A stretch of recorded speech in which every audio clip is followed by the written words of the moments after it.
Эта машина снилась ему во сне. Конечно, с Ольгой на сиденье рядом с водителем. Рядом с ним, с Костей. Чуть подержанная, новую ему не потянуть при любых раскладах, немочка запала в душу. И не только из-за своей цены, при хорошем, даже приличном техническом и наружном состоянии, но и из-за цвета. Такой глубокий, благородный зеленый, как глаза Ольги. Он уже неделю назад внес задаток, поэтому считал ее уже своей. Хозяин согласился подождать. Автомобиль не был первой необходимостью. Но Ольга... Однажды она вроде в шутку обмолвилась. «Эх, Костик, была бы у тебя машина, мы бы домой вместе ездили». И Костя стал проглядывать объявления о продажах, заходить на сайты салонов. С Ольгой они действительно жили рядом, и она ему очень сильно нравилась. Вернее, он был влюблен в ее зеленые глаза, в ее мягкий голос, в ее поворот головы, в ее родинку под правой бровкой. И чтобы сблизиться с ней, Костику требовалась машина. Ну и что денег маловато успел скопить? Руки, голова на месте, а недостающую сумму наберет. Брат пообещал подкинуть на пару месяцев. У родителей еще можно перехватить. Главное успеть, пока этот хлыщ Ольге окончательно мозги не запудрил. Повадился тут один ее встречать после работы. С недостающими деньгами выручила бабуля. Она у Кости еще в силе и твердой памяти. Ее даже отец еще побаивается и уважительно зовет тещенька.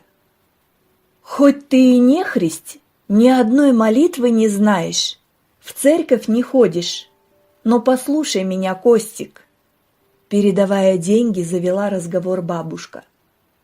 «Как ты там на права выучился, я не знаю, поэтому мне боязно. Вдруг деньги во вред даю. Пообещай мне, как будешь за руль садиться, проговаривай: ангел мой, пойдем со мной. Ты впереди, я за тобой. Может, хоть это тебя убережет на дорогах. Ну, пообещай, и я буду спать спокойней. А деньги половину вернешь, как сможешь. Мне на проводины были отложены, а остальное мне и не нужно. Мне пенсии хватает». И вот заветные ключи в руках. Радость в душе, как возле новогодней елки у кучи свертков с подарками. Предвкушение. Уж теперь-то все будет хорошо. Как там бабуля учила про ангела? Ты впереди, я за тобой? Его помощь понадобится неопытному водителю в этих наполненных скоростью артериях города, что зовутся главными и второстепенными дорогами. А Ольга тем временем знакомила Виктора со своей мамой и для этого повода пришедшей в гости тетей Лизой. «Как же тебе повезло! Такой парень! Такие 1 на 1000 встречаются!» Радовались мама и тетя Лиза, когда Ольга проводила Виктора до лифта и вернулась к ним в гостиную. «Красивый, статный. А какое воспитание! Ты уж придержи свой нрав, Ольга, не спугни жениха. Что же вам не терпится меня замуж выпихнуть, милые вы мои? Или мешать вам стало?» Смеется Ольга, убирая букет в замысловатом оформлении себе в комнату. «В каждом знакомом женихи вам мерещатся». Виктор и правда был хорош, но как-то по-стерильному хорош. В качестве поклонника он ей даже нравился, но разговоры о будущем она пресекала. Что-то настораживало.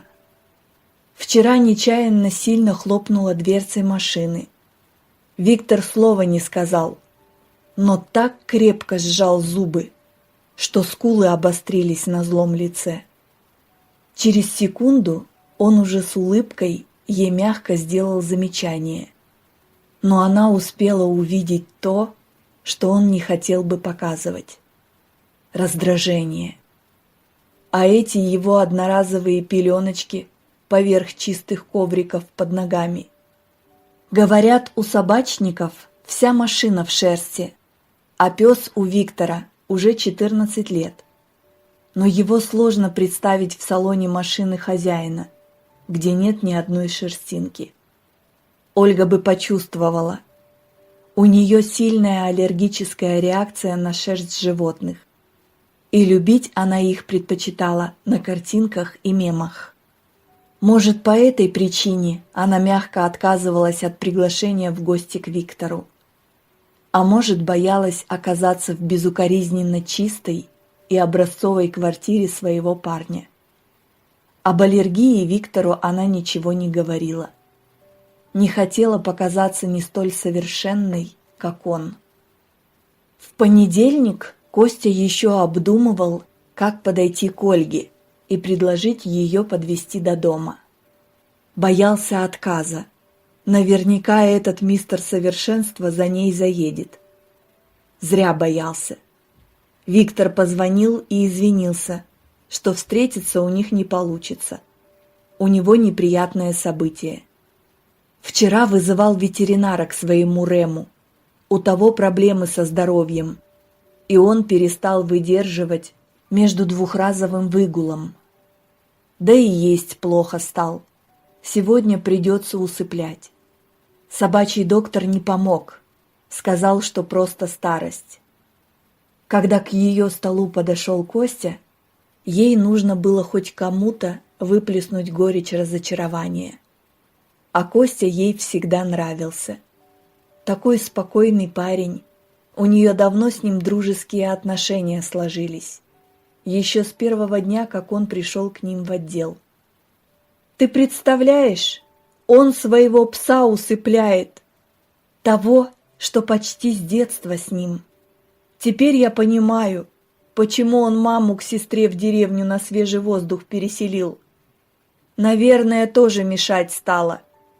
И точно, 1 из 1000. Чуть не вляпалась я, Костя. Она шмыгала носом. Он предложил выйти попить кофе, успокоиться. И там, у кофемашины в холле, поделился новостью, что сегодня он за рулем и с удовольствием довезет Ольгу до дома. Только пусть она его за остановкой подождет. Он еще с парковкой у офиса не определился, поэтому машина на платной стоянке в пару кварталов отсюда. Чтобы немного развеселить Ольгу, рассказал ей о бабушкином наказе и о ее молитве. Ольга, поеживаясь от порывистого ветра, что гнал вдоль тротуара желтые листья вперемешку с дорожной пылью, выглядывала в 2 полосах одностороннего движения машину Кости, надеясь узнать по описанию. А вот и он. Как, наверное, сейчас хорошо в теплом салоне. Это не стоять на ветру и не трястись с пересадками, толкаясь с такими же уставшими и раздраженными вечерними пассажирами общественного транспорта. Косте и правда было хорошо. Впереди вечер с Ольгой. Он по пути обязательно ее уговорит поужинать в уютной кафешке. Возможно, сегодняшний вечер станет началом их отношений. А вот и Ольга стоит позади остановки. Но перед остановкой переход, на который собиралась вступить молоденькая мамочка с коляской. Она ждала лишь, когда поток машин остановится, чтобы уступить им дорогу.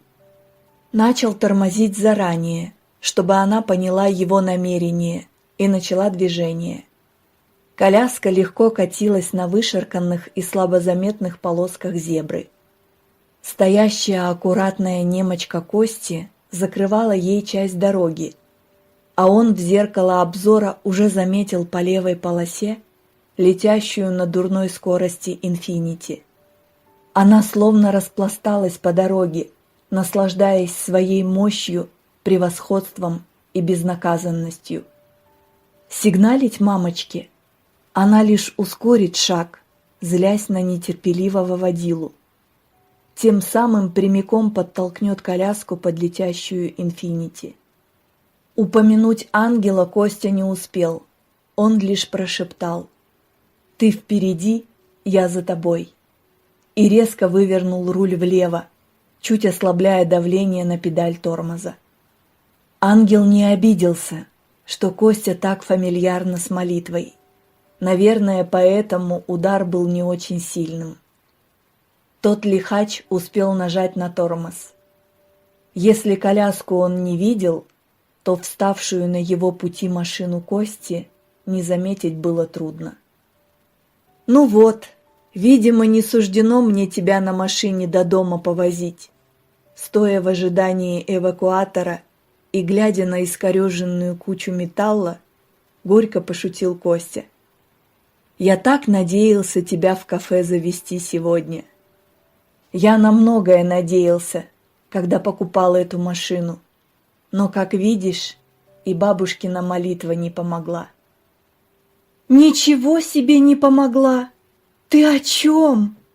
Ты же сам как ангел, ты 2 жизни спас.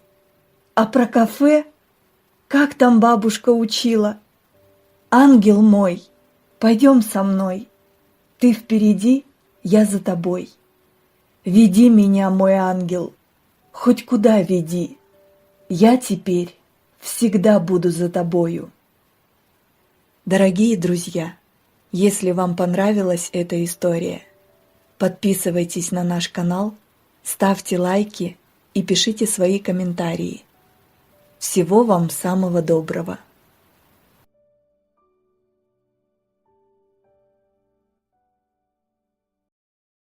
All right, everyone's presentations are done. Nick, the manager, said as he tried to move the discussion forward. Excuse me, I haven't. I recently found out something. Nick interrupted me and began to speak.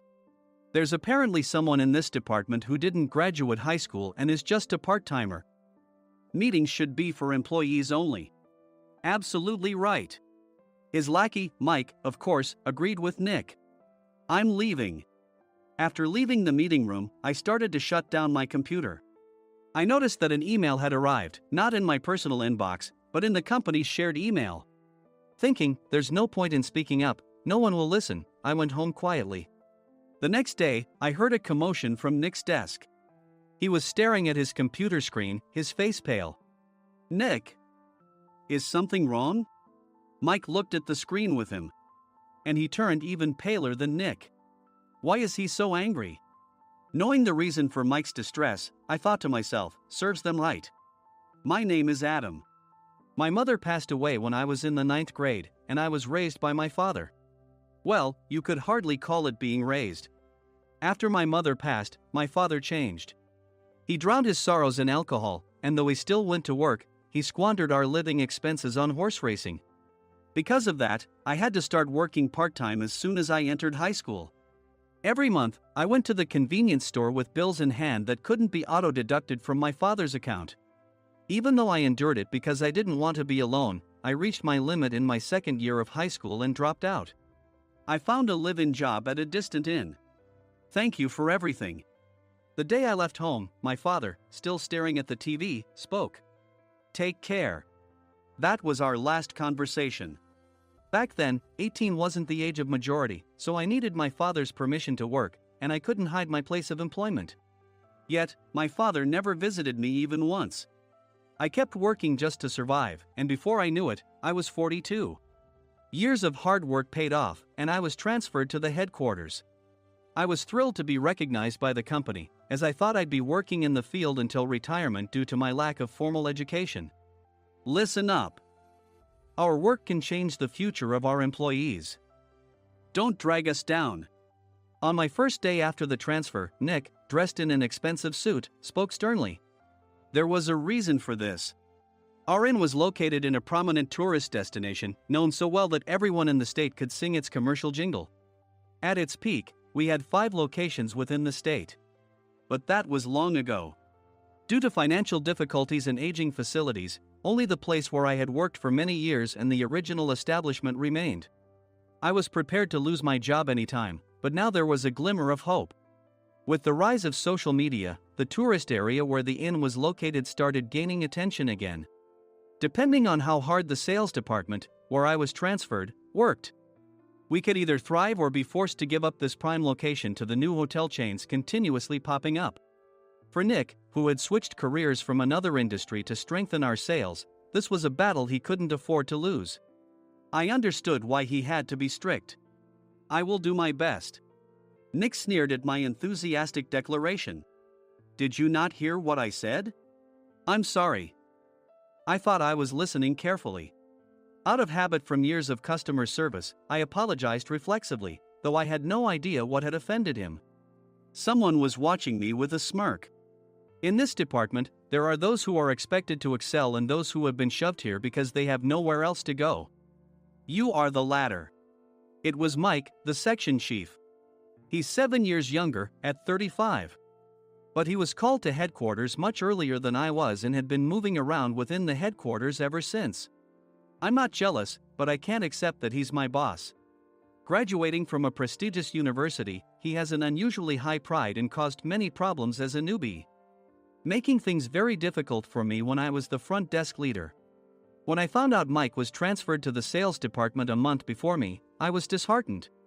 Mike is right. With just a middle school diploma, there's not much you can do. Don't even think about achieving results. As if I didn't exist, Nick remarked, "I'm thirsty." Mike eagerly ran to the coffee maker. It seems Mike is Nick's lackey. I regretted being happy about my transfer to headquarters, wishing I had stayed on site forever. Send a direct mail to every company on this list by the end of the day. Nick only assigned me tasks that even a new graduate could handle. What? There are over 1,000 companies. You want me to send to all of them by today? Yes, if you and your fellow misfits split the work, even those with nowhere else to go should finish by today. I glanced at the employees typing away expressionlessly. They were worn out from customer service, only thinking about leaving on time, or were women reassigned after having children, with zero motivation for work. Even Sam, a new graduate from the same university as Mike, who was supposed to be among the expected achievers, had no enthusiasm for the job, having joined the company wanting to do customer service. "I don't care what they say, I plan to quit any time," he said.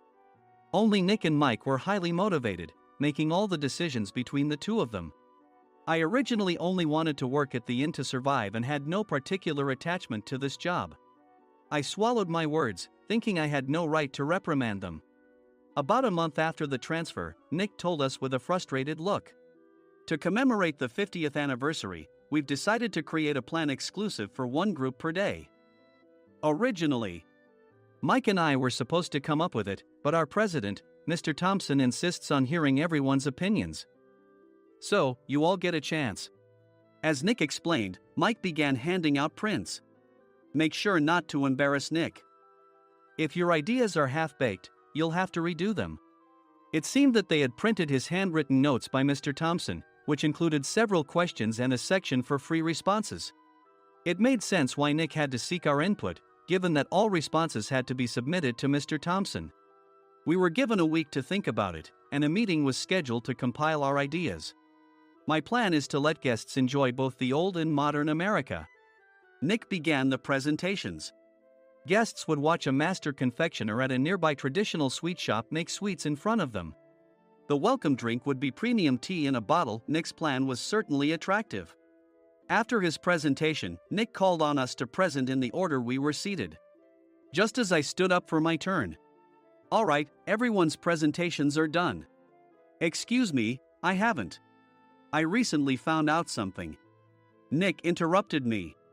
"There's someone in this department who didn't graduate high school and is just a part-timer."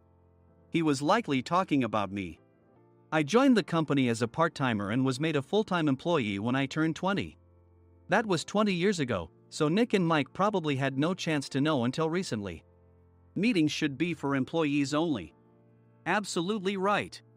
After that, Nick kept creating opportunities to solicit everyone's opinions, purposefully excluding me from speaking.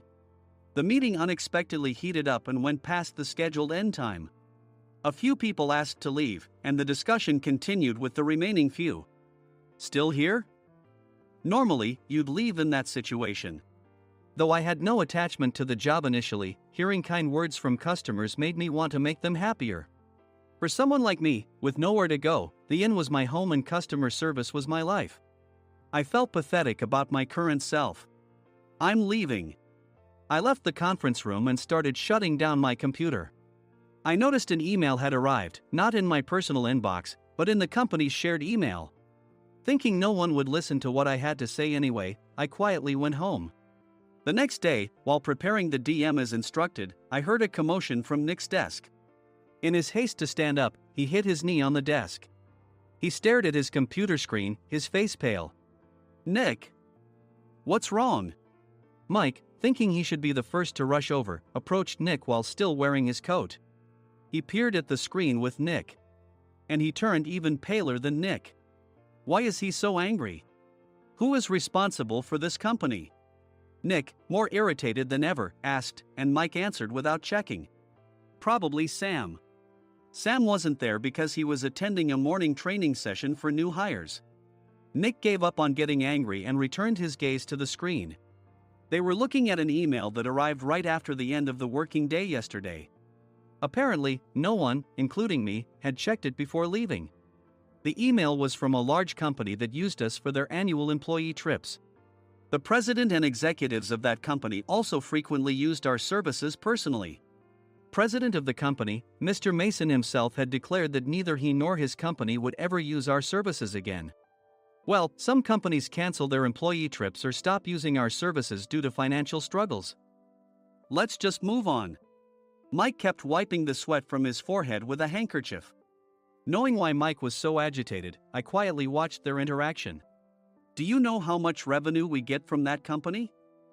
We can find other guests to fill the rooms, but we'll lose the banquet costs, gift shop revenue, rental car fees, and more. Moreover, the gifts were supposed to be prepared by the traditional confectionery shop involved in Nick's proposed plan. If it's known that we incurred such a huge loss at this critical time, Nick's position in the company would be jeopardized. Nick took a deep breath, seemingly trying to calm himself. All right, Mike. Go to New York right now and apologize to Mr. Mason. What? You're coming with me, right? I have urgent work to do. I trust you, which is why I'm entrusting this to you. Please. Mike, believing Nick's sincerity, agreed with a determined look on his face, saying, yes. That's Nick for you. Even if Mike went to apologize, Nick would shift all the blame onto him if the client didn't change their mind. Well, it was Mike's fault to begin with, so it served him right. About 3 hours later, Sam answered a call from somewhere and repeatedly apologized, saying, I'm very sorry. Everyone watched to see what was happening. After ending the call, he informed Nick with a weary tone. When Mike arrived at the client's company, he only made things worse, further infuriating Mr. Mason. He was demanding, get his boss here immediately. It was no wonder Sam was exhausted, dealing with such a call right after returning from training. What is that idiot doing? All right, Adam, you're coming with me. If sacrificing Mike didn't work, then I must be next. Normally, I'd want to refuse at all costs, but I saw an opportunity in this situation. If I can be of assistance, I'd be happy to join you. I obediently followed Nick, and we flew to New York. When we introduced ourselves at the reception, it became clear how serious the situation was, as the receptionist personally escorted us to the president's office. Angry voices leaked through the door, making both Nick and me uneasy. Excuse me. I'm Nick, the supervisor. I understand my subordinate has caused you trouble, and I deeply apologize. Nick, with his experience in the corporate world, knew enough to offer an apology before excuses. However, his customer service skills left much to be desired. I sighed as I saw Mike trembling like a small dog in the corner of the room. What kind of training are you giving your subordinates? Mr. Mason glared at Nick with a red face. The intensity of his gaze made even Nick take a step back. Regrettably, I joined this company only 2 years ago and was unaware of Mike's issues. I should have identified his shortcomings sooner. Indeed. I should have realized sooner.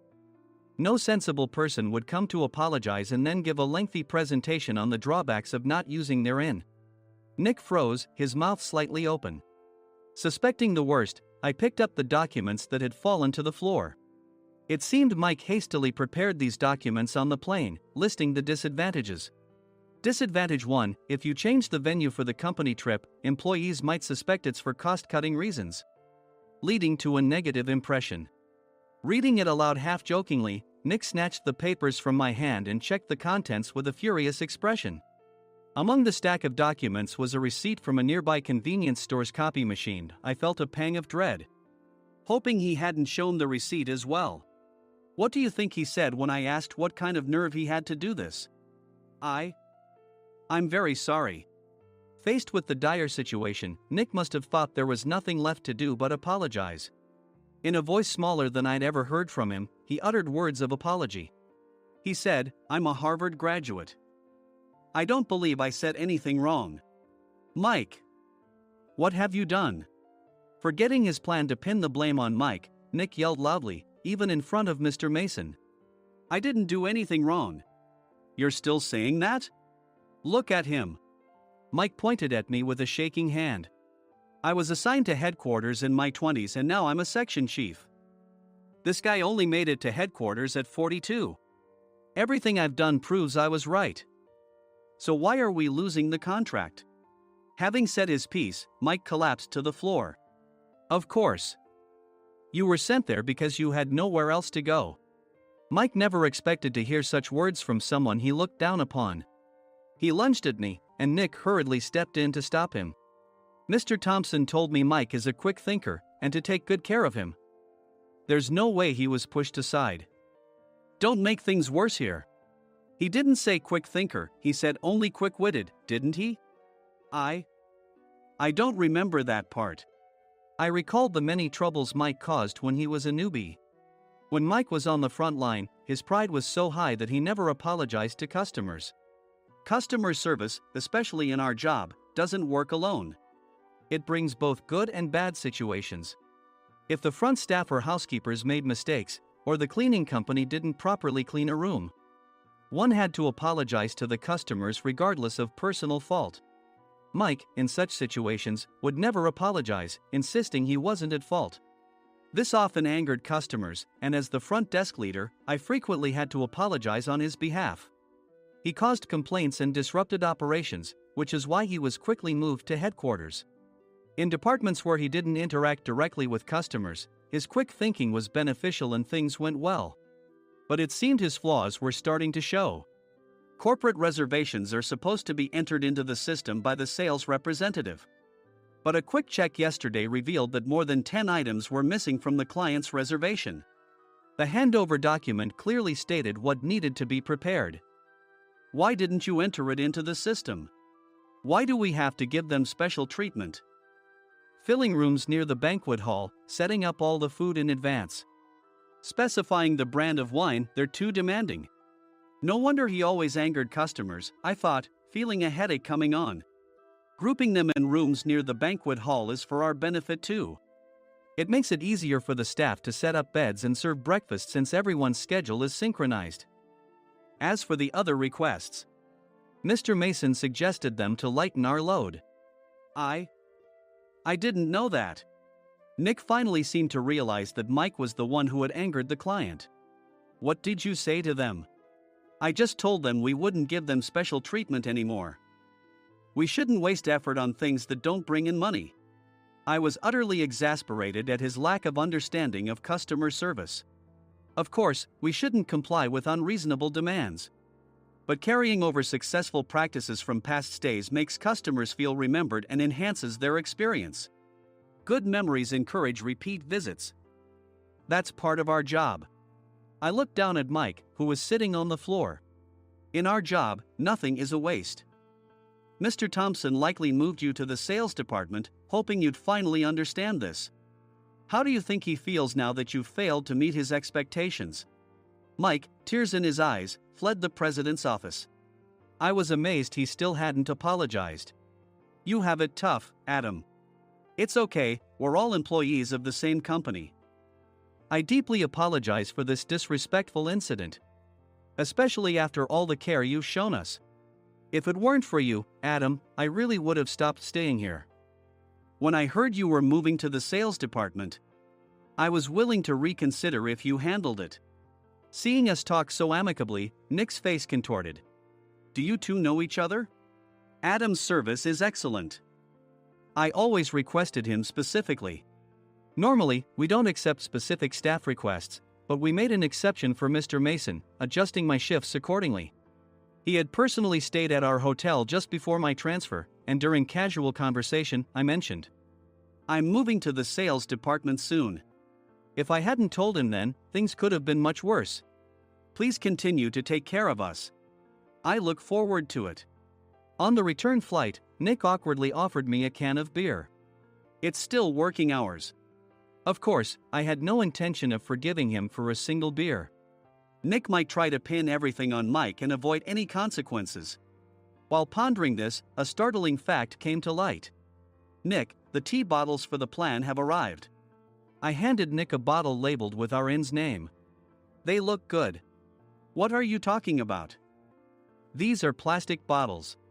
I had assumed we would use the trendy, high-end bottling tea. But what arrived were ordinary plastic bottles of tea with customized labels. The only unique aspect was the label, which had the inn's name, making it look customized. Upon further investigation, I discovered that a substantial amount of money was set to be paid to the tea company. It was priced like bottling tea. Does this plastic bottle really cost $100 each? The tea inside is specially blended for us. The extra cost is for that. Wouldn't it be better to use another tea company? Or is there a specific reason we must use this one? As Nick continued to make excuses, I showed him a printed email. I informed the tea company's president, Mr. Mitchell, that we discovered irregular payments and he confessed. He said you two were high school classmates and planned to split the extra money. That idiot. Why did he confess? That's not important. You should worry about yourself, this could turn into a police matter.